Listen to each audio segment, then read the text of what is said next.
رضيت بالله ربا وبالاسلام دینا وبمحمد نبیا. همدغمره کلمات چې څوک هر سحر وایي نو د دې درې غټې غټې فایدې تاسو ته زه وایم.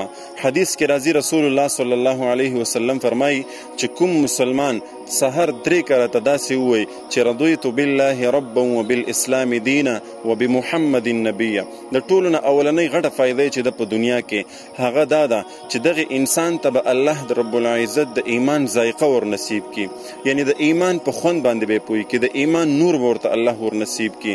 او دوه غټې فایدې چې د قیامت په ورځ په هغه کې اولنۍ فایده دا ده چې الله جل شانه به دې راضي کی، او درېمه غټه فایده هغه دا ده چې رسول الله صلی الله علیه وسلم به میدان حشر ته راشي او دغه انسان چې سحر به 3 کرته دغه کلمات ویلې دی به د لاس نه ونیسي او په خپل لاس په د محشر د میدان نه روباسي او جنت ته به ور داخل کی. نو موږ تاسو په کار دي چې دغه 3 کلمات دغه کلمات هر سحر 3 کرته وایو. انتهایی آسان او مختصر دي. دغه پیغام د نور ملګرو سره هم شریک کړئ.